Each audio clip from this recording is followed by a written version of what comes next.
All right, people, welcome to another edition of the New Breed Show, the world's best brutal new death, hard slam, grind, thrash, core metal, and indie punk as well. We're doing indie punk as well. I'm one half of your hosting duo, Jay Horsecow. With me, I have my partner in crime, the notorious TIM.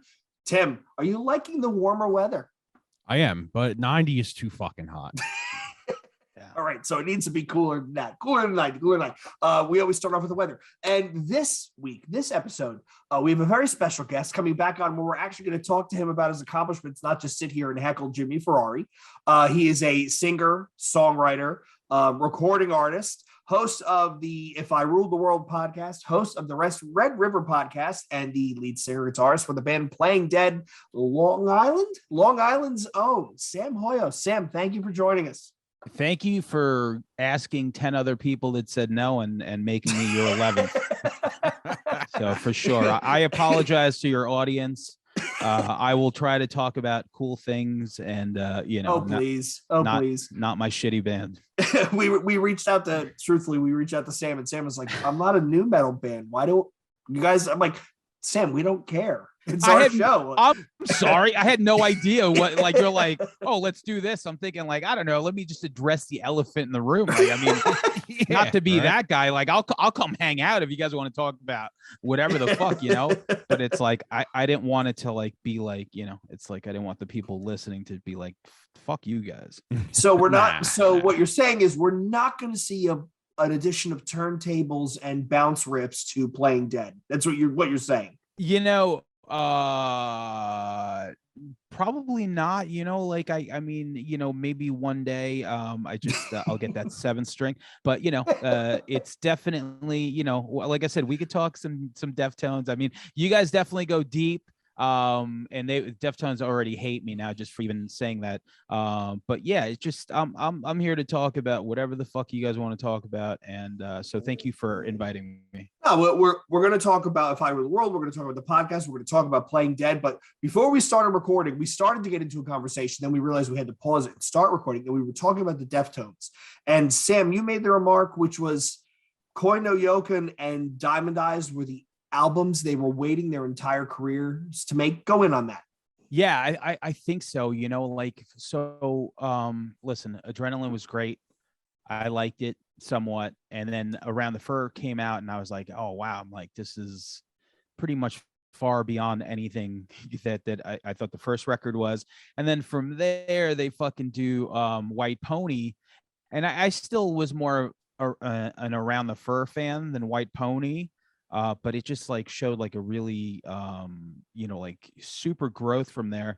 And then from there, they like, I like some of the records, to me, my least favorite is the self-titled, although I think Hexagram is like one of the best songs that they've ever written. And then, you come out with Diamond Eyes and Koi, like, I don't even remember. I never pronounced that shit the right way, but those two records in particular, I feel like those were the two records that I've waited their whole career for them to make, and they were fucking absolutely flawless. Yep, absolutely. The self-titled one is amazing though. It's just so. But I want to ask about that. I want to ask about that, Sam. So you prefer like Saturday Night Wrist over the self-titled? Yeah. Really? I just remember, and maybe it was. That record makes me kind of nauseous. I don't know, like the pacing of it, the music of it. It's just like it gives me like motion sickness. I don't know. It's a really weird album, but I think like Hexagram is the top 10 Deftones song. But yeah, if I'm going to pick, it's there with Adrenaline. Like the first record and that one are probably my two least favorites. And then everything after that, I love. I'll give Gore some props too, which kind of fell through. And then the last record is fucking fantastic. Listen, super talented band. I even love Team Sleep. Crosses is definitely not some, like, I just feel like he's getting very lazy with the songs on Crosses. Shout out to Sean Lopez though and Far, because I love them as well. What did you think of Palms? I never listened to it. So was that it's basically Chino fronting Ice It, so it's Jeff Catside. Yeah. All those guys. Yeah. Yeah. Never listened to it. You know, It's not but bad. I love that he gets to do. I love that he gets to do different things, and you know, it's just if you've been a band for like 30 years, it's fun to kind of like step out, do something different, and then come back even hungrier to make those records. Yeah. I think that's why. I think that's with Diamond Eyes and Koi, you get that feel from, because I think with Chi passing or going into the coma, it's kind of like, what do we do from here? Yeah, and Chino got off the drugs. Like he talked about Saturday Night Wrist. He wrote most of those lyrics whacked out of his mind in meth in like a closet, like trying to hide from his kids. Like he admitted that in that the Toby Morse interview. So, he finally got his shit together. And with Chi passing, I guess that motivated them, but I think it definitely lit a fire. Like we don't want to give up just yet. And I think those two things. And they had the album that I think they pretty much scrapped when Sergio joined the band. I don't know if any of those songs.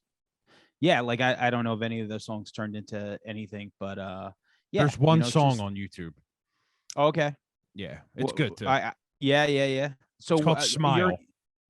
Your favorite, obviously, for someone who has a Deftones tattoo, you're definitely about that life. So what's your favorite album of theirs? And favorite and least favorite?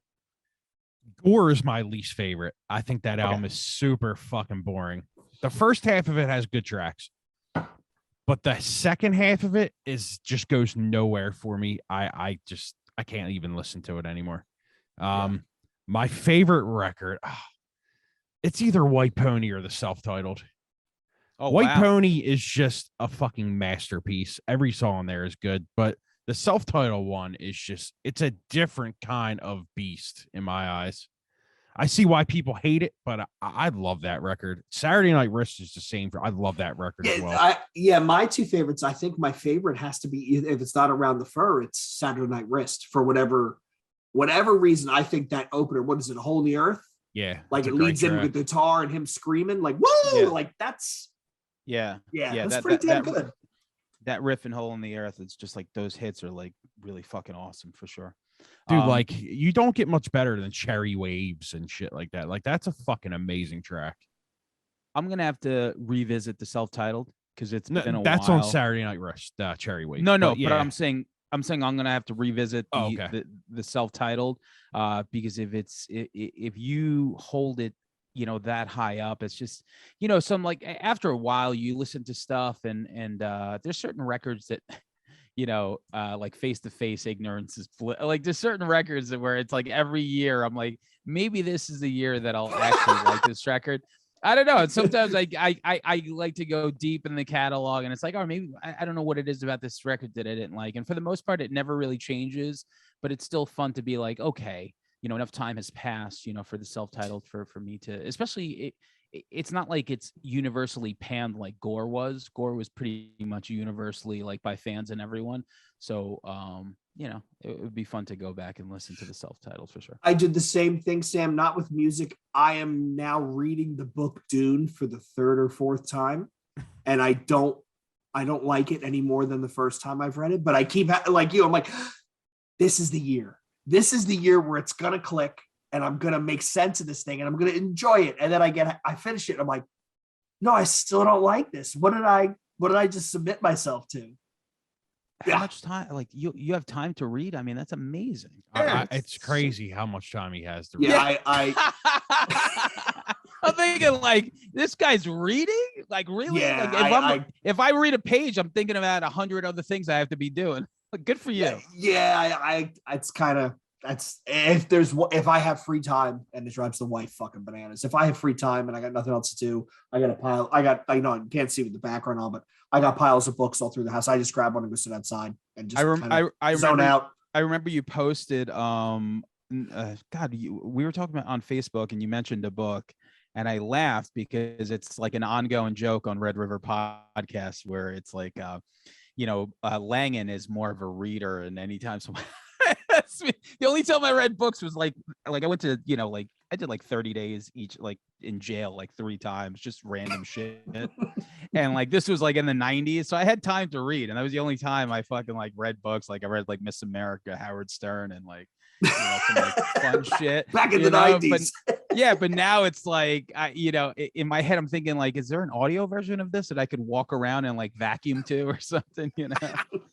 Well, back in prison in the 90s, I finally got a book in. Right. It was on the cart in the canteen. So go on, Sam. I was gonna say, if I ever catch a bid, then I'll read that Dune book. No, don't. Trust me, it's not worth it. You're better off watching the movie. Right. But you introduced it, Sam. So let's talk about Red River. Because I fell into that show. I didn't realize you were the same guy from If I Ruled the World. And I just remember some of the more recent episodes that still rattle around in my brain was that you did an interview with the guy who did a documentary about like the importance of mixtapes, which I thought was really, really fascinating. And then you did the interview. I think it was the guy who did the book on the Carolco. Was it Carolco movies? He did like the encyclopedia of Carolco or I don't remember. You interviewed some guy who took like a very unique film niche and he literally like wrote the encyclopedia on it. And I was like, that's really fucking cool. It was a guide to movies or something. But like, how did that get started, Sam? How did the Red River stuff get started?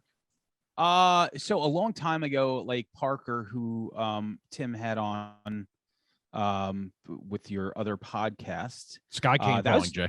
Yeah. Oh, okay. Yeah. So which was a great episode. I love listening to Parker tell stories on other podcasts. He's very animated and he's fun to listen to. That was a good episode. But so anyway, like he would always bring up to me and Langan, hey, we should start a podcast. And I was just like, I think I was in like 3 bands at the time. And it's just like, I knew that I would be doing the technical stuff. I'd be doing the recording stuff. And this was even like before Zoom. And like in my head, I'm like, do I really need something else to be completely obsessive about? But he really wanted it to be kind of just like conversations that we normally would have anyway about movies and music and shit, and just record it like every other fucking jerk off podcast. And it took like maybe 2 years of continuously bringing it up until I did a guest spot on a podcast that my friend was doing. And we talked about the movie, The Final Girls. And then from there, we had the director on. This was like a 2015, 2016 movie that we all loved. And just doing that guest spot, I thought to myself, like, I looked at the table. I was like, these fucking guys. I'm like, I could fucking do this too. That's how I just looked at it. I was like, all right, now I got something to say. And then from there, we kind of just like went head first into it.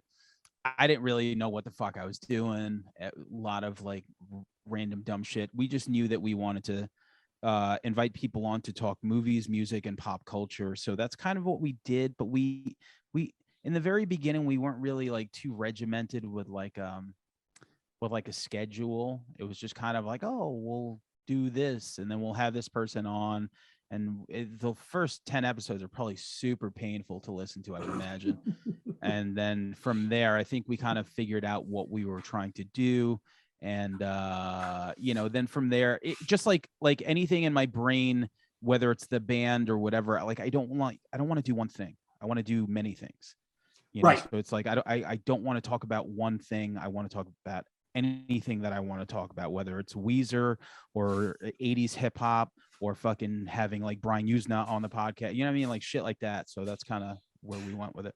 Yeah. Tim and I did the same thing. That's why we just said, we're going to not just do new metal. After doing new metal for 2 years, we were like, we got to try something a little bit different because otherwise we're going to go crazy. Like you can only talk about Korn so many fucking times. The guy I was referring to, by the way, was Austin Trunick. And the Canon Film Guide, yeah. You guys went in on Invasion USA, which is one of those movies I saw as a kid, which was kind of like life influencing. Who's the bad guy in that movie? He always plays a slimy bad guy. Richard Lynch. Yeah, when the guy's doing the coke and he bounces his face off the table and the straw goes up his nose, like it was like I was way too young to be seeing that scene. Shoots the guy in the dick. Yeah, and then they blow up Christmas. Right. So that movie in particular is extra batshit crazy.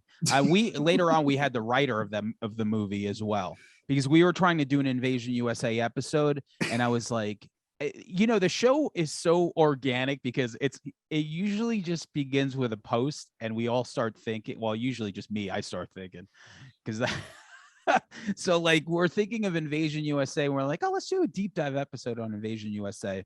And then in my head, I'm thinking like, well, let me reach out to someone who like on my friends list or that would know someone who was involved with the movie.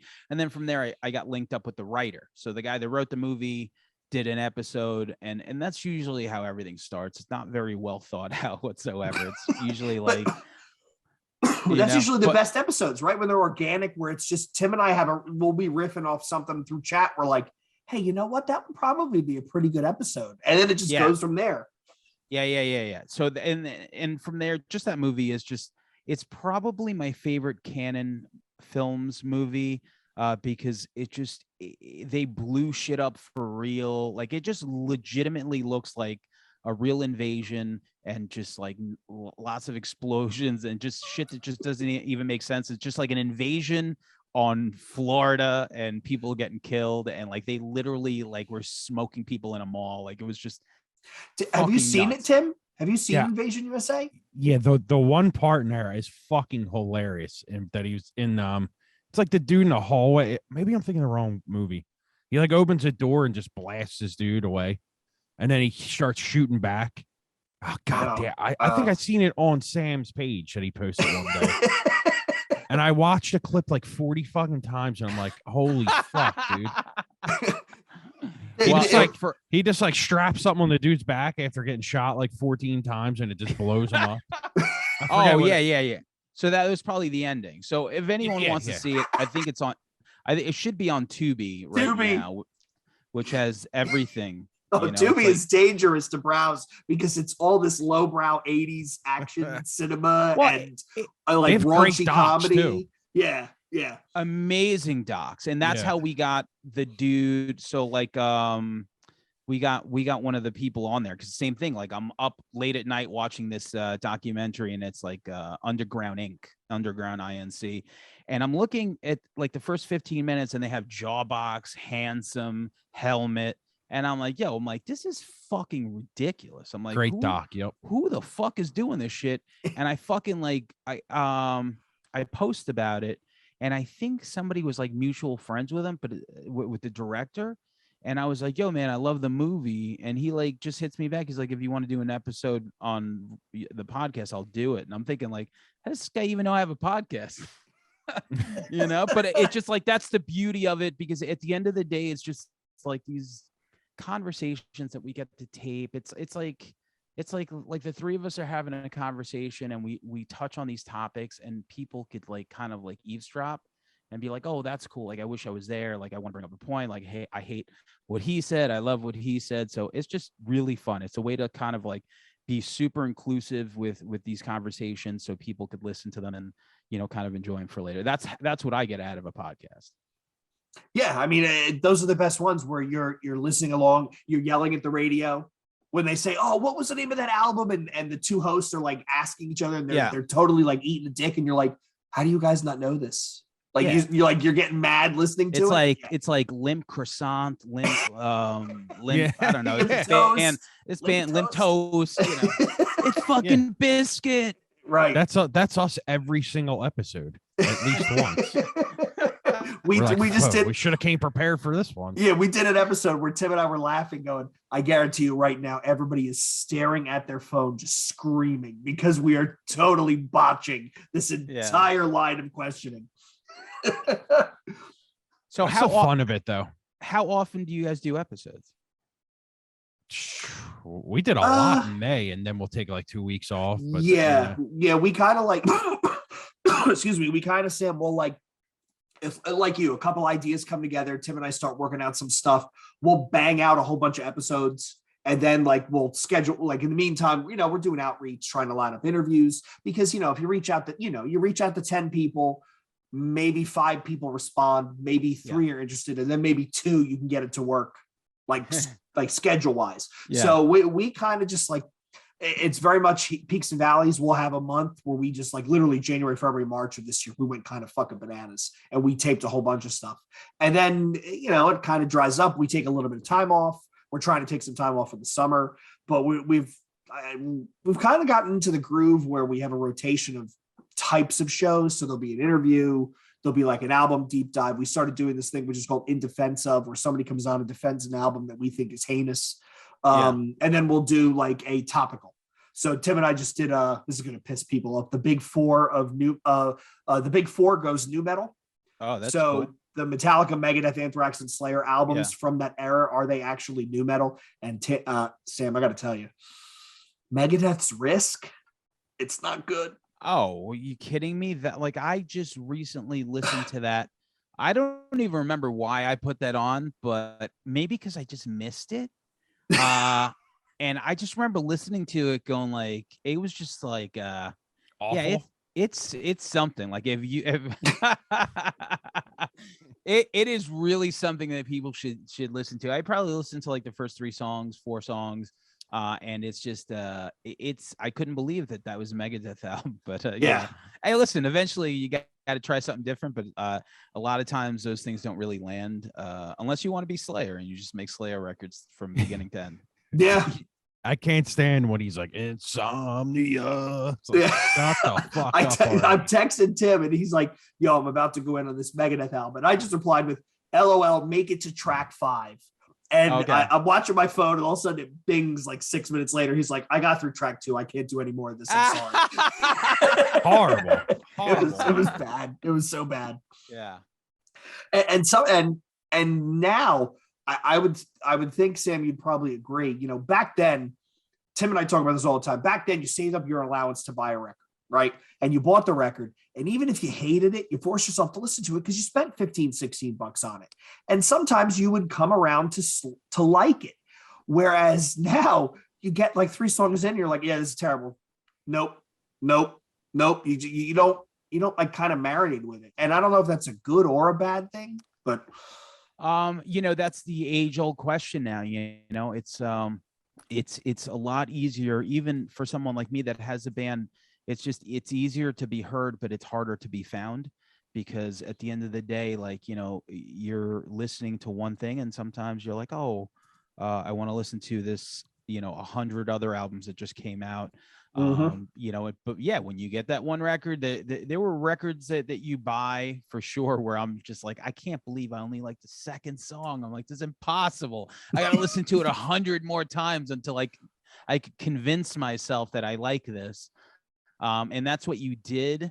But you know, at the end of the day, like, everything just evolves, and that's what we do. And right now we have access to everything, and, you know, so be it. That's just what it is. You know, we live through that part of it, you know, where I'm sure people from like the 50s and 60s are like, oh, these guys with their, you know, Walkmen, you know, and their cassettes, they'll never know what it's like to sit down in front of a record player and listen to, like, you know, the single or something, you know. So like every like generation is just like masturbating to their own fucking, like, you know, back in the day type shit. So to me, I enjoyed walking through a record store. That was a lot of fun. But now I also enjoy looking through my Spotify and being like, hey, let me just fucking text someone a fucking playlist. There definitely is an ease of use. Tim drives me fucking bananas because he uses Apple Music. So I'm like, what is this? Like, what are we in fucking North Korea? Like, I gotta transfer this to like Spotify? Like, wow. I love it on Slack. I just send over the Apple. He sends all those Apple links and we're like, yo, really? So what is it? Because I've never had an iPhone. So like what is it about Apple Music that you like, or is it just because it was just like an Apple product from your Apple iPhone? I just like how streamlined and easy it is. I mean, Spotify to me, I listen to Rogan on Spotify only, and it like skips all the time. Like, it just starts a new episode. I lose track of the other one. It's what the fuck is going on? It does it to songs. I put a band in, even with a premium version I've tried, and it'll give me some other band and start some playlists. I'm like, what the fuck is going on here? Okay. So I'm like, I can't do it. Yeah. I mean, I have absolutely zero of those problems, so I can't really respond to that. But yeah, listen, Tidal, Apple Music, Spotify, all those things. Like, at the end of the day, it's like, I think Spotify's problem is that they undercharge people. Really, if you would have told me back in the day when I would be the person who would drop like $200 a week on new music, Yeah. So to me, if you're like, hey, for Spotify, it's $99.99 a month and you can listen to whatever you want. And then from there, they pay people real fucking money I would do that because it just makes more sense. You're going to fucking like $10. Like, what are you going to do with $10? You know, to me, if you give me my money's worth, I will give you all my money as long as I get usage out of what it is that you're giving me. And I think, you know, Spotify is just fucking amazing. It just is. It's a great product. It's amazing the amount of the pure volume of music that's available at what really is. If you think about people like us who are audiophiles who listen to a lot of music, it's really pennies. Like it's pocket change for us. The value we get out of it versus what we pay, there is no balance there. Yeah, it's like walking into a record store in like 1991 and you have $15 and you have to pick that one album, and it's just like someone going up to you back then and being like, hey, give me that $15 and you could listen to whatever you want here at any time. You know, it's just, it's pretty mind blowing. And, you know, to me, I love technology. Like we're on a podcast, staring at each other, doing like something like this. It's just, you know, I love it. I embrace it all. So I'm a fan. Yeah, it's kind of wild how like Jay's in Jersey, I'm in PA, you're in New York, and it's just like perfect. Like, it is. It's crazy, man. Yeah, it definitely opens some doors that typically weren't open. No, for sure. With like I think January 2021 was where I was like the first one Zoom I did for Red River and If I Rule the World was R.A. the Rugged Man, and I fucking hated it. I don't know what, it just didn't really work out that well. And like, I had like a lag and I just feel like I kind of fucked up that episode, you know? So like, I don't even listen to it, but like a few months after that, I kind of embraced the Zoom thing. And I really just, I don't know, maybe because we all did, you know, we all kind of did. And it was just like, this is what it is. And it I don't know. It's just amazing. It's like, all right, I'm in California. I'm, you know, like we talked to this dude that was in fucking Romania. You know what I mean? Like, it's just like, it's amazing. And it just makes for better conversations with people that you normally wouldn't, you know, have, because they're not going to be coming over to your fucking apartment to talk to you. Yeah, not all of us are in LA with like, we can set up a couple mics and a mixer on our kitchen table and like have, you know, somebody come over. You know, Tim used to, on Tim's old show, he used to do it full on microphone, mixing board, the whole nine. Me too. And I'd watch him set up and break it down. And then we started doing this and he's like, yo, this is kind of easy. I'm like, I know, like 5 minutes before you got to be on, you basically go downstairs, make sure your internet's up, make sure everything's plugged in, and you're off to the races. I'll never do a mixer again. Fuck that. I had that too. Like, yo, like the rack like that I had, like when we first got it, like my girlfriend like got me like shit for Christmas. She's like, what do you want? And she ended up maybe it was like a gift card or something. That's when we started doing Red River. And then like episode 9 of Red River was when like my friend George was like, hey, do you want to do a podcast with me? And then that's how If I Rule the World started. So I was like, all right. And then from there, it's just like, I don't know. It just made sense. But we would set up the mic. Like we had fucking DMC come from fucking New Jersey to fucking Long Island to talk to us. And like whenever I think about it, I'm just thinking like, why? Like, why would you do that? Yeah, right. Why would you fucking do that? Who's your manager telling you that it's okay to drive from Jersey to Selden, New York to talk to fucking and sit in some dude's living room? Yeah, it was fucking. It just shows how cool of a person he is to do that, though. You know? Yeah. Oh, I absolutely. Where he was just like, yeah. I mean, he's just like a fan, but I mean, like that's still, you know, he brought us shit. He brought us albums. Like that's kind of wild. Yeah, maybe he wanted to stop by Jones Beach or something. Like, I don't know. Maybe he wanted to eat someplace on Long Island, but it was just amazing. But, you know, that was the setup, you know, and the people that would come through were just like, I remember going to Michael Alig's house fucking. That was a great interview. I'm definitely jealous. I remember following that story. That was what, 97, 98, the whole Angel Menendez murders. That was 97 or 98. That summer. Sounds about right.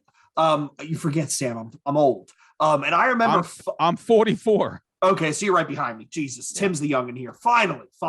But I remember following that story from Michael Musto in the aquarium.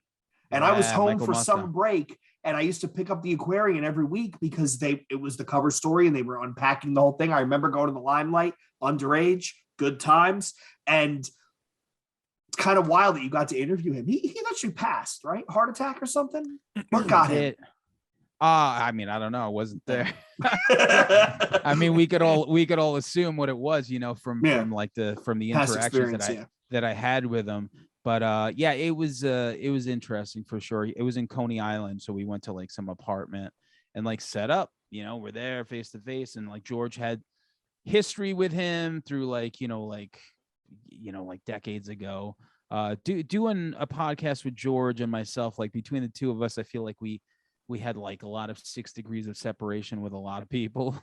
So like we would just be like, oh, I know this person who knows this person who knows this person. And then we would just kind of like link up, and he was just one of those, people. Like we never thought that we would, have Michael Alec on a podcast, but there he was. That's wild. And it's, it's funny because when I think about that show, Sam, and when I think about what you do with Red River, they're kind of the same in the sense of there's like a central narrative and all the guests and all the conversations kind of spill out from it. You know what I mean? Like it's not over defined in the sense that you're myopic on one topic, but it's not like completely all over the place. Like everything kind of just, all your guests fit. So you talk about Michael Alec, you had, what's his name? Justin Beck from Glassjaw. You had on the guy who formed the fashion, what was it? Caffeine, which I thought was a wild interview. And then you had the what was it? The New York's most crooked cop. You had him on as well. Michael Dowd. So like they were all in that same kind of like, I don't know, like Stormfront nexus, if you will. Like they were all kind of tangential to each other. Yeah, we just same thing. We just wanted to talk to whoever. And every now and then George will be like, where I was his Artie Lang on If I Rule the World, and I'm more like Howard on Red River, Mm-hmm. So like whatever he wanted to do on If I Rule the World, I was like, yeah, whatever. He's like, trust me, it's this guy, and he did this and he did that, and I was just like, all right. On occasion, like when we had Gore-Tex from Nonfiction, Lord Goat, that was mine. Q Unique, like the hip hop stuff, like Raz Kaz. Like that was more me being like, all right, I want to get this person on. But yeah, for the most part, he did his thing. Like fucking, I talked to Phil Anselmo, it's like, that's cool. Like we fucking love Pantera. Like, it's like, that is wild. Yeah, that was a cool one. I hate how short it was. Was that like a time limit from his management or something? Yeah. Yep. And he gave us like probably a little bit more than they said. And it was just like, but that was over the phone call. So we drove out to New Jersey. Yo, that's what it was too. We drove out to New Jersey to talk to Roy Mayorga, who is now in Ministry, but back then he was in Stone Sour, but he's like a New York hardcore guy. Yeah, Stone Sour. He played the first Soulfly album. Yep. He'd been around. He'd been bouncing around New York hardcore for a bit. Yeah. So George was in A Day in the Life, and then they toured with Soulfly. So there's actually really cool video of Soulfly doing Time for Living with George singing, which is one of the only Day in the Life videos I can find on YouTube, Sam. Because Tim and I just did. I think it just came out today. Our top 20 new metal albums that are not the big ones, right? Not Limp Bizkit or Korn or Deftones or any of that. And Day in the Life was on my list. And I said, they weren't new metal, but they were adjacent. Yeah. And if TVT wasn't such a shitty label, they would have been bigger. And, the pedigree, right? George from Mind Over Matter. You have the guitarist is the twin brother or the bassist from VOD, right? So there was pedigree there. And the twin vocalist Attack was completely unique. And yeah, but there's nothing of them on YouTube. It's like, damn, I can't, it's heartbreaking. Yeah. George did his thing. I mean, but it didn't last long, but it was still cool. So we drove out to Jersey to talk to Roy, and then from there we got the phone call that Phil was going to do his thing. So we actually had to pull over, plug everything in, and fucking just like we did everything in the car on the drive back. Wow. And I was like, we were like, I'm in the back seat, George's in the front seat, and we're like talking. I'm like, I hope all this fucking nothing like shorts out or whatever, because we're like plugged into like the lighter. Two podcasters dead on the side of the fucking New Jersey Turnpike. Yeah. We did that with HR from Bad Brands. We had him in the car because we went to Long Beach. I was playing a show with his band, and then we're like, hey, can we snag you for like 45 minutes? And I think we did like 30-40 minutes with him, but it was in the back seat of a car. Same thing. It was just like 2 mics, him in the back and stuff. But listen, at the end of the day, whatever it took to get the job done, to get the conversation recorded and out there, that's what we were going to do. And that's the beauty of a team. And I think you guys are a team. So you guys basically both do things for the show together, right? Like you guys kind of, like, how do you break that up? Tim does all the mastering. So he'll do all the audio mastering. He'll usually do the first pass of the splash page that goes up on YouTube. I do all the copy because I have the gift of bullshit, and I do it with my other show. So I'm used to like writing marketing copy. So, literally we use Google Drive for everything. Tim throws the episodes out there and says, hey, it's up, get ready. And then I write up all the copy. I schedule everything. So if all of our listeners, they know when it doesn't come out exactly at 12 o'clock on Wednesday, I was fucking up and Tim is sending me a text message like, yo, what are you doing? You got to get the fucking thing out. I'm like, oh shit, dude, I'm sorry. So, but yeah, it's kind of fairly even. Like I'll do some of the creative. Sometimes I'm like, Tim, I got an idea. Don't worry about doing the layout. But yeah, we pretty much, we both do the scheduling. We use a Google Calendar to let each other know. And then what we started doing just Saturdays, and we were doing Saturday nights. And then we were like, okay, that's too much. So then we started spreading it out. Now we do during the week, and we'll do like every other Saturday. But where it's gotten funny lately, Sam, is, we started doing reaction vids. So like we'll watch a new single or a new release or whatever, and we do those after the episode on Saturday night. So at this point, we're kind of lubed up. And the drunker we are, the more reaction vids we'll do. But then we don't post them to YouTube in sequence. So if you watch like 3 Fridays in a row, Tim and I will be sober-ish. Then we'll be wasted and I'll be screaming at the camera and it's out of control. And then the next week, it's kind of like 2 steps down because you don't know, like we're literally picking up speed. And it's like, yo, it's 1 o'clock. We've been at this for an hour and a half. I can't see straight. We got to sign off. Yeah, that's the beauty. Like I said, working as a team. And listen, I love, like, shout out to Parker and Langan. Maybe I just take it upon myself to do everything. That's why sometimes it's like, oh, I'm going to do band shit for like the next 3 weeks. Cause I can't like, it's like, if I don't like wasting anyone's time, if I'm going to have on someone, I don't want to have, I don't know. I just don't work well with it. It's like, hey, how's it going? It's like, it's like, no, it's like, if you're on, it's because, I'm not going to waste your time and I need you for an hour and I want to ask you these questions. And then from there it's in and out. So when our next guest is going to be, Adam Rifkin, who did, God, what the fuck did he do?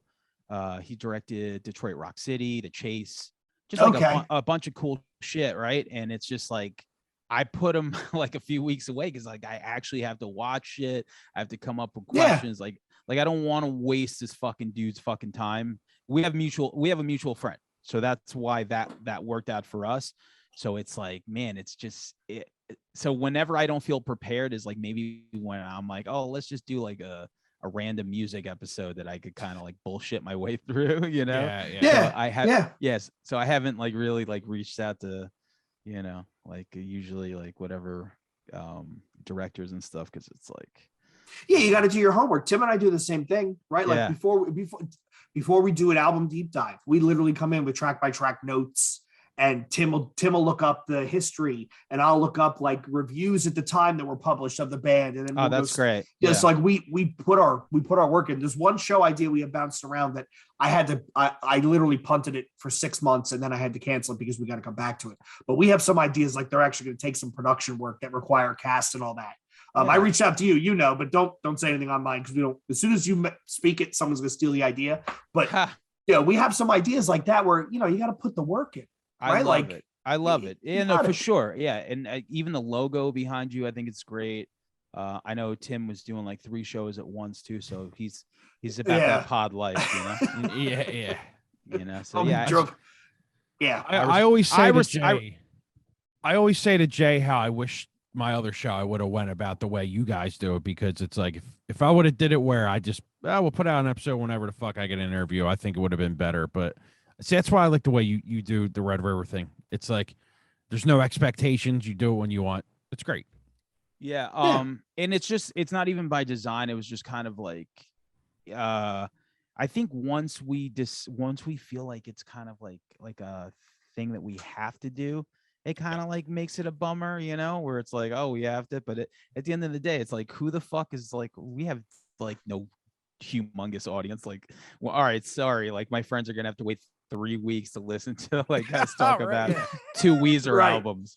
All right, fuck you. Come back, Yeah. Well, that was a great competition, by the way. I enjoy when you do those on Facebook. I enjoy watching the people vote and then talk shit on each other. Yes. And all respect to anyone that does it on a weekly basis, because that's awesome. Maybe if I didn't have a band, like the music thing really takes a lot. So it's like, if I didn't have a girlfriend or band, then I would totally probably be like very, super into like the podcast 100%. But like the podcast is just fun. Like it's like right. It's a way to kill time. Yeah, and have some fun. Yeah. Well, shit, I was doing 3 podcasts, a band, and a girlfriend at one point. That is fucking brutal. And you were is that when you were mastering Jimmy's too? And Jimmy's, yeah. Oh my God. And that guy, he recorded it like, live fire exercises, demolition derbies. It's like, yo, Jimmy, wash out the background music, man. That one interview we did with what's his name, Seb from Regulate. I'm pretty sure he was at like the Apollo with nobody there, but with all the echo. I'm like, yo, what are you doing? Yeah. Shout out to Jimmy. He's banging around Brooklyn somewhere right now. Yeah. Shout out to him. So let's talk about that a bit, Sam. Let's talk about your band. So the band is Playing Dead. I mean, you just put out an EP, something to tide you over. How would you describe it? How would you describe the music and where it sits? Like for fans of, let's do the stereotypical for fans of, where would you? Wow. I feel like it changes with every album. But like growing up, I would say for fans of like Superchunk or Sam I Am, in particular, I can hear that. Those bands, Face to Face for sure. But yeah, it just, just like the podcast, we have a pretty big circle as to like what it is that I like to do. And I think it just started with me being such a huge like Smashing Pumpkins fan. They were able to do the heaviest music if they wanted to, or the softest, or the most mid-tempo. And to me, I was like, I want to do that. Like, I don't want maybe I want to play like a super heavy song, then maybe I want to break out the acoustic. So it's like, that's basic. The sound is pretty much all over the place. Especially on the last 2 EPs that sound like 2 completely different bands. But that's the beauty of having 0 fan base, is you could do whatever you want. No, I really like that last EP. I mean, if I'm going to compare it to stuff that's out right now, the first band that jumped out at me was Spanish Love Songs on Triple B. Oh, that was the first comparison I made. I'm like, this is solidly in that lane. Listen, I didn't know you were going that deep, but all right. Yeah, a great band. That new album was fantastic. Yeah. They're one of the cooler newer bands for sure. Yeah. And then that, of course, the Creep Show influence on the cover, which I love. We took a picture of my friend underneath, like we went to my friend's hot tub. Right. Our friend Eric, shout out to Eric, who owns the Leaky Lifeboat in Nassau and a few other places. I was like, hey, do you want to like take a picture of like your face in November in like a hot tub so we could use it for a fake Ted Danson? And he was pretty gung-ho. So, I remember you posted that on Facebook. Does anybody have a pool we can use for a photo shoot? And I'm looking, I'm like, yeah, it's almost Thanksgiving. Like, what the fuck is Sam doing? And then you posted the picture of not the guy's head who's on the cover. It was the picture of him outside, like with his arms braced on the sides of the hot tub with his head in the water. Yeah, like, my friend Matt taking the picture. And it's the beauty of having like an idea that you're able to make come to life. You have friends around you that are like, this is a cool idea, so let's make it happen. So I don't know. I'm pretty lucky like that, And I shout out to them. I said this to Sam. I think it might have been over IM, but I don't know if it's Sam's personal page or if it's the Playing Dead page or if it's a Red River page. Some of the funniest commenters on the internet because they are so viciously biting, but in like a humorous way. There was one post Sam made where he posted. We all grew up. He posted somebody else's comment who said, "I watched your video, and then I watched it again, and I'm pretty sure in the time between the first and second watch." You definitely got fatter. Like I was like, I had tears in my eyes reading this because I'm like, these are my friends. These are what my friends say, where they just get totally brutal. Yeah. So that's the beauty of having like, everyone that I grew up with is pretty much on that page. So it's, we keep each other very grounded. There's no like, we don't blow each other.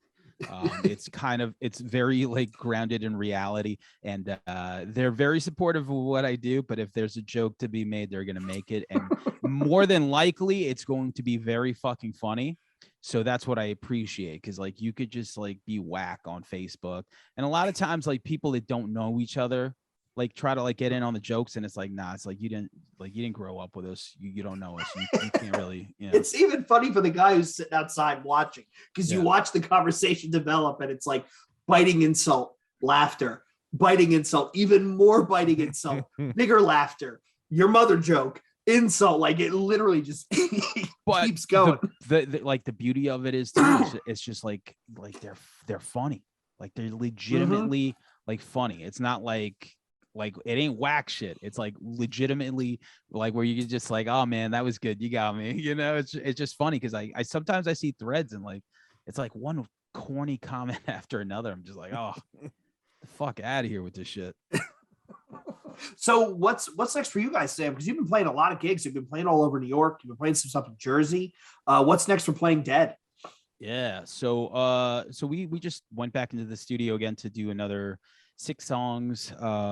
This time we have the drummer, my buddy Mark, who's in the band Taking Back Sunday, which I'm sure people know that band name. So we got 6 songs in the can with him. And we are recording with Jerry Farley, who does a lot of stuff that people may know. He did VOD, Madball, Sick of It All. He did our last record. And so hopefully get that out sooner than later. It's a little bit delayed at the moment, but the songs are sounding cool. We have a bunch of shows for the summer going into like September. I have some solo shows as well, and just staying busy, man. If you check out the Instagram page, Playing Dead NY, it's pretty much all there at all. Anything Philly, Sam? You coming our way at all?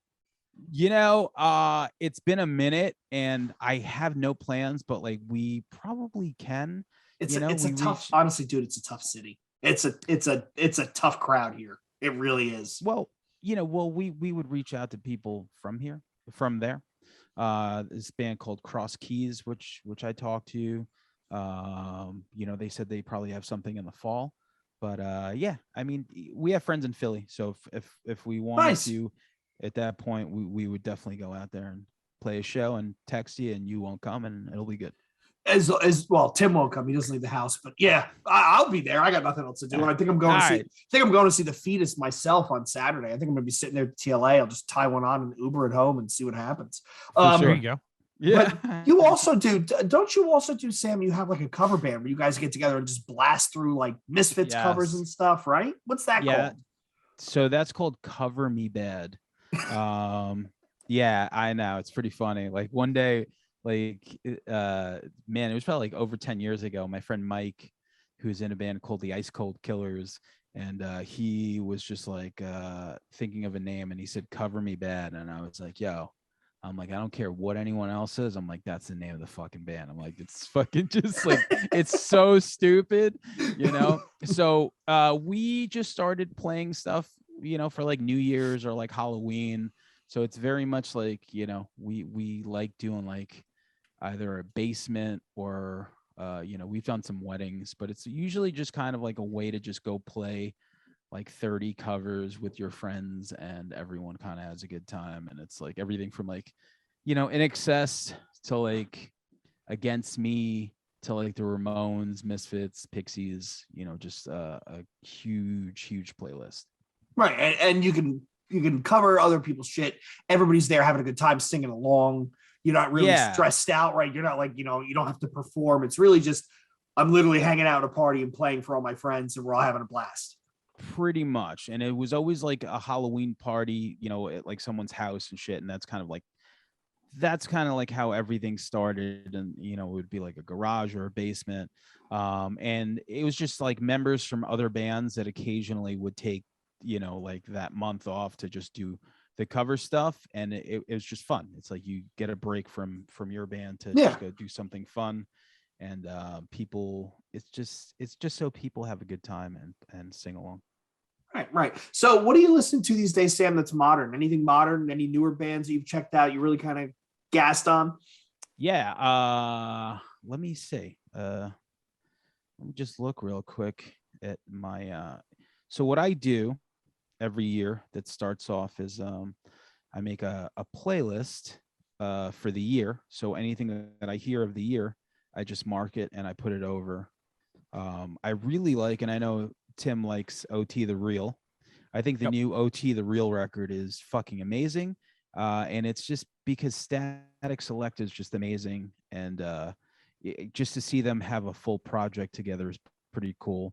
He's got one of the most unique flows I've ever heard.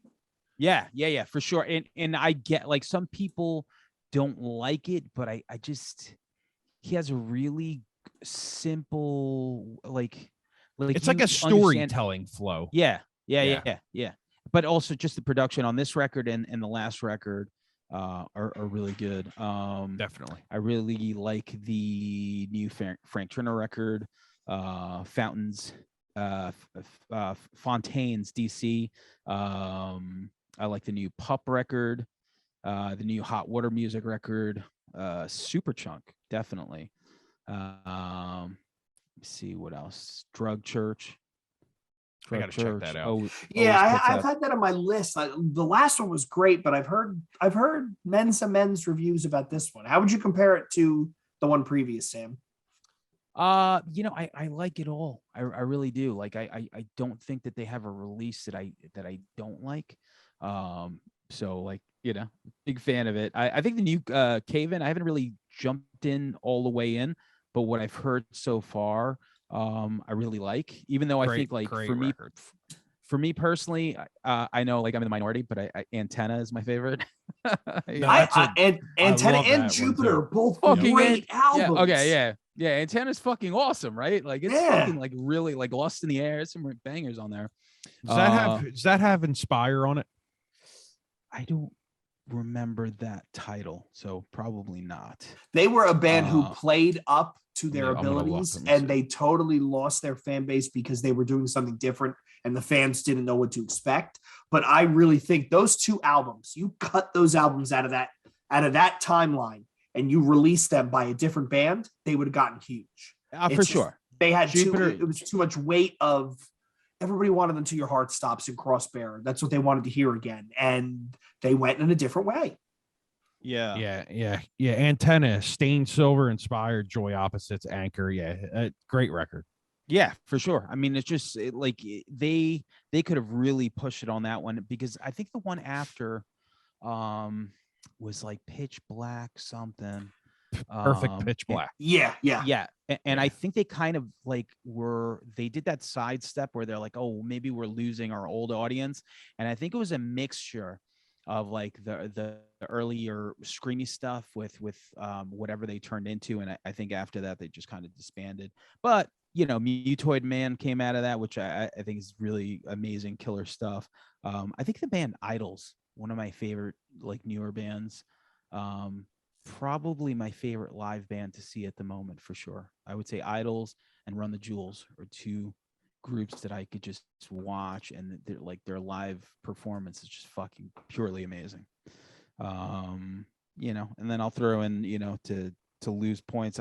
I think the new Arcade Fire is pretty good. So I think that's on my list. Tim listens to more music than any human should in a given week. And he posts his list of like, what did you listen to this week? And it's literally like an Encyclopedia Britannica. like list, and I'm like, Jesus, how I can't fucking keep up with this. I do. But I see Tim's list too, and it's definitely pretty impressive. Like I think you might slightly beat me on that. But yeah, I consume a shit ton of music because it's just, I wish I had the I time. don't I know. wish I had the time. And Hey, you're too busy reading books. Yeah.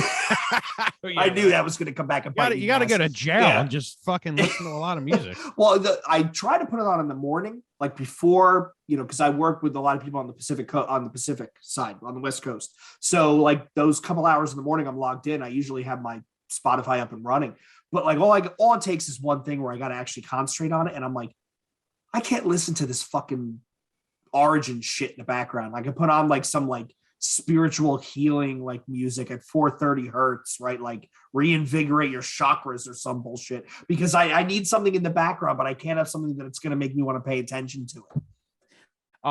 So I'll give you my, just for shits and giggles, because I'm this annoying.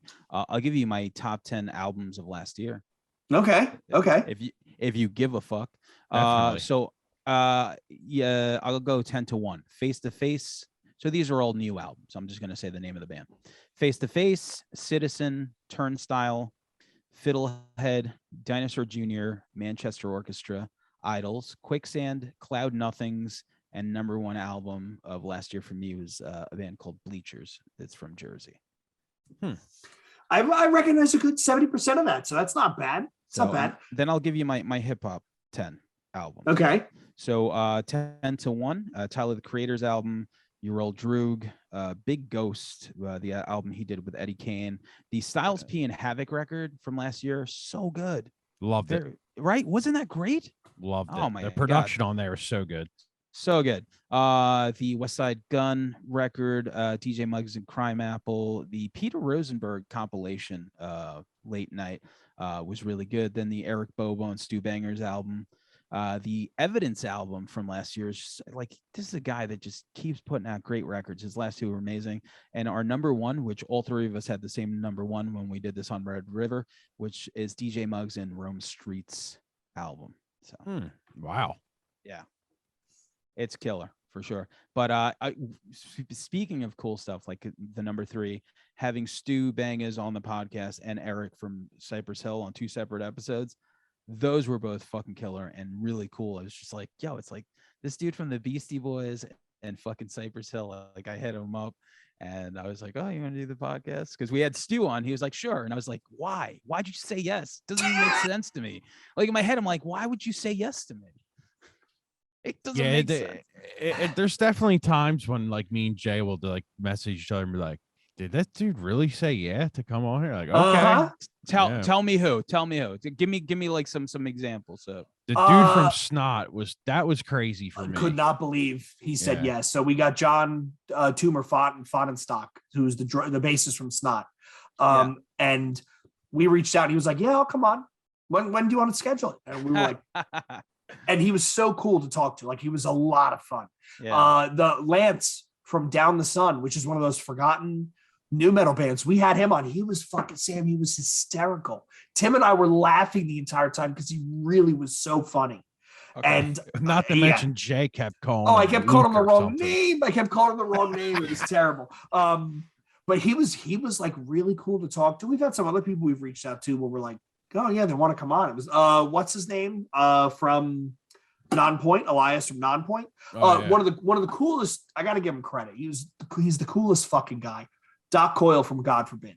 Oh, cool. I reached out to him blind and I'm like, Doc, you don't know us. We have a podcast. We have like 6.5 listeners, right? But we want to talk about like new metal making the turn to new American heavy metal, and God Forbid was part of that. With the Seton Hall 15th anniversary birthday show, and then the Metalcore Ozfest. Like he bookended the basically the start of the descent of new metal. And we reached out to him blind, and he replied so fast. And he was like, yeah, I'll do it. I'm free these nights. What time you guys got? That's awesome. And it was like, we were kind of like, oh, holy shit. Because I think he is one of the best interviewers in the music podcast game. Like, cause it literally sounds like he's just sitting around having a conversation, and he gets really, really fascinating conversations out of people. But yeah, that was one of those we were like, wow. And we say it all the time, Sam. If we ever get fucking Fred Durst on the show, we're killing it. That's the last episode. That's a good way. We would kill it. Just like, nope, that's it. It's done. We'll reboot it and do something else. So I remember like my relationship with Limp Bizkit. I remember $3 bill. Like I bought that cassette because I liked the song Counterfeit. And also just being a huge, like hip hop was always like a big part of my life growing up. So I'm like, okay, you have DJ Lethal. I'm like, that's a big deal for me. I never really, like, it's such a hard thing to do. Like, I think as time went on, I kind of lost the wish to cross the two things where I'm like, I could listen to heavy music and I could listen to hip hop. Like, it's just such a weird thing to ever mix. Like it really almost never works for me. But I remember buying that album. I thought it was, I liked Counterfeit. I thought it was good. And then I think, what was that? The Faith cover. So there was some really cool stuff on there. I never got the next record, which is Significant Other, but my brother did. And if you ever met my brother, you would be super confused as to how he ended up with it.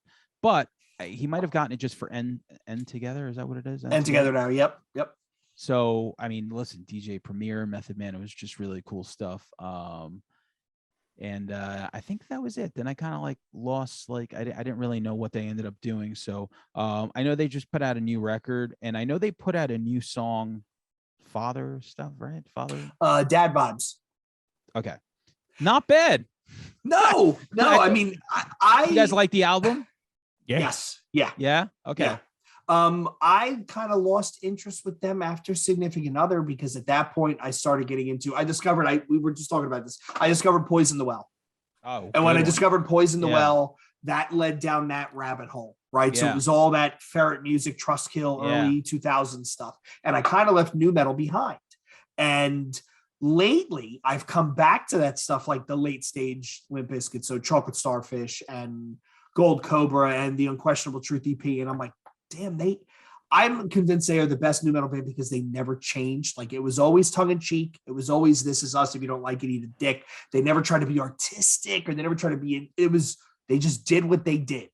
And I kind of look back and I'm like, yeah, the show, they were fantastic. They were tight as hell. I mean, for a bunch of old guys, they sounded pretty damn good. I think, time definitely healed all, wounds. I think some people probably went back and they're like, oh, I really like this band. And their audiences, like the shows seem to be very well attended. And they seem to be doing good. And I think like Fred is very much having fun with it. So yeah, it's like, listen, good for them for sure. Right. I mean, get a career resurgence. Right. Like they were the big thing to come out of that Lollapalooza during the lockdown. As shows started happening, they played Chicago. He came out with the wig and the glasses and the outfit, and everybody was talking about Limp Bizkit. Everybody was talking about Limp Bizkit. So it was like they kind of seized on a thing. And then they released that album, which was old songs. And they were joking like, I hope you like our new record of old songs. And I don't know, I think Wes is an amazing guitarist, and they all sounded pretty good. So fucking lean into it. They had a little bit role in the Cypress Hill documentary. There's some footage of them too. Oh, nice. I gotta finish that. Damn, I forgot. Oh, really? What are you halfway through? Maybe. I'm about 3/4. Yeah. I just started the Carlin one last night too. I gotta finish. Oh, I just finished that, and it's fucking fantastic. I mean, it's just great. I mean, it's like 4 hours long. And so, did you finish part 1? Yes, last night I did. Okay. Man, they show the blemishes. They show like a lot of like, kind of like it's pretty personal, his relationship and stuff like that with his wife and they're fighting and stuff. So it's interesting. I love his brother on there. He's just like sitting in a fucking like lawn chair, just like, he was a fucking crazy guy, and he's just like, his hair's all fucked up, and I'm like, this dude is out of control. Yeah, that was a good one. We live in the golden age of TV and docs and all this other stuff, man. There's just so much good stuff to watch, man. Yeah, I didn't know Carlin started like that. Not sorry to cut you off, Jim. No. Yeah, when you watch it, Jay, like you might have known this, but I didn't know he started in like that corny like Hollywood shit. Yeah. I whenever I have the house to myself, that's what goes on. It's Netflix or Amazon or whatever, and it's just documentaries. It's World War II documentaries, World War I documentaries, and then anything music related. That documentary about the drummer, it was all drummers, like it was his name? Stephen Perkins had a big part in it, and some that was fascinating. You talking about the drum for hire one? Yes. And then there was the one about the fill-in. What were they called? The fill-in artists, hired guns. Yeah. I thought that was really interesting too. Like, those guys who are just they're not artists, they're really musicians, and that's what they do. Like they hop around where they're needed. But I thought I'm fascinated by that stuff. I think it's so interesting. Yeah, I mean, you have a subject and people are able to make this stuff, like listen, at the end of the day, we're past so many things now that everything deserves a story. I mean, Lorena Bobbitt finally got one like a couple of years ago, that was cool. It's like every like little incident that happened, that's why I'll fall asleep to like Datelines, it's just like nonstop. Yep. It's like the beginning is always like cool, and then like fucking somebody dies, and then like the wife is always crying, and then by the end of the episode she did it. I love it. Yo, before I forget, there's one on Netflix now called Our Father. It is absolutely fucking wild. What's it about? It's about the doctor who artificially inseminated 100 women with his own cum. It's fucking crazy. Jesus. Yep. I started watching that. Yeah. Yo, Jay, it is absolutely fucking wild. I watched it on Labor Day or Memorial Day, and I was like, what the fuck? Can you imagine? Like, I don't even want one. And this dude's out here just like, like. And at one point, they're like, there's so many people that he inseminated with his own, semen that you could have dated your brother and not even known it.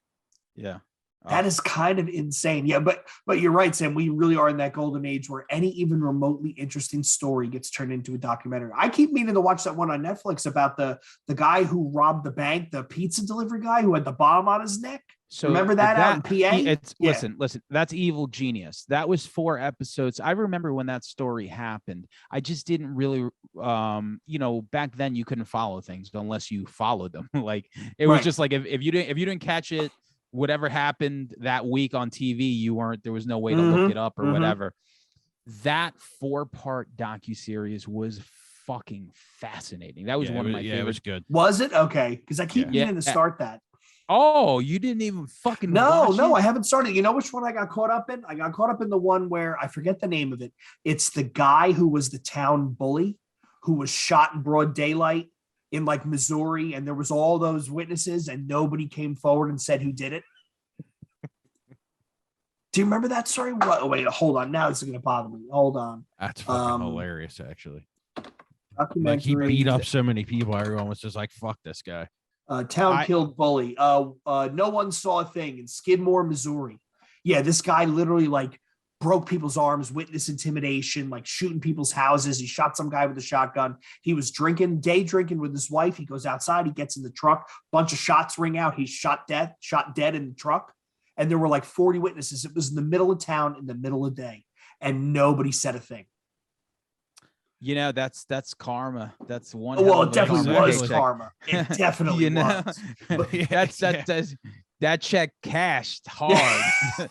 And the story was how that town basically, for lack, whether you believe it or not, they built up basically bad karma. And a lot of the people who were involved have never had anything good happen to them since. The wheel has come back around. But yeah, it was kind of fascinating. Kind of fascinating. I got to watch that because I was watching a different version of that on AMC Plus, which with that story, but I don't think it was as cool as the one you're describing. So maybe dude's literally killed in the beginning of the day. Shout out to AMC Plus for having just a bunch of cool shit. I have like every streaming app, like on the planet. Like I have every streaming app. It's like disgusting. Like I don't like. Have you seen? While we're talking about Tubi, Sam. Yeah. Up the Creek. Yes. Is that porn? No, it's that porn. Jesus Christ. The No, this is vintage 80s, like horny comedy. But you definitely track that one down. It's like rom-com sort of shit, like Porky's type stuff. definitely interesting. Yeah, we did an episode on raunchy comedies. The 80s stuff, hard bodies and that sort of stuff. Yeah. So yeah. Sam, we definitely want to have you on again because we didn't get to talk about Megaforce, right? We didn't get to talk about Megaforce. Somehow you're going to find a way to get the director on, and I'm going to come on and I'm going to pester him about the sequel that they never did in the Caribbean. But final question for you. That director's dead. Is he dead? I mean, he has to be. I guarantee you. I don't know. Too much cocaine. Yeah, I mean, final question. Final question. When are we going to see plus size Playing Dead t-shirts? Wow, that's a really good question. I don't know. Let me see. Tim, I heckle Sam every time he posts merch. I'm like, yo, you got anything for us fat people? He's like, define fat people. I'm like, 3X. He's like, not a chance, dude. But you can buy 2XLs and sew them together. Yeah, we it's funny, like shout out to Jimmy, because Jimmy Ferrari asked for 2XL. I was like, stop playing. You know what I mean? Like 2XL. What is he talking about? Like he could definitely squeeze in a large. Like I don't understand like a 2XL. Yeah, he fits in a medium for sure. Yeah, just saying. I'm like holding on to my XL status for for so long, and this guy's asking for 2XL. We made some. It's just like we can't make that many of them because it's just I don't know. It's expensive. I don't even care about expense. Like it's like if someone wants a shirt, I'll make it, but it's just I don't know. Eventually, I will. So next time you do a merch drop, I'll pre-order the big sizes. I'll send you a deposit because I got a box full of New Breed shirts, and all we have left is double X's and triple X's. And I'm like, all the kids who are into the new breed, new metal revival, they're like youth larges, so it's kind of tough. How about I just like make a 2XL and just put the band Snot on it instead?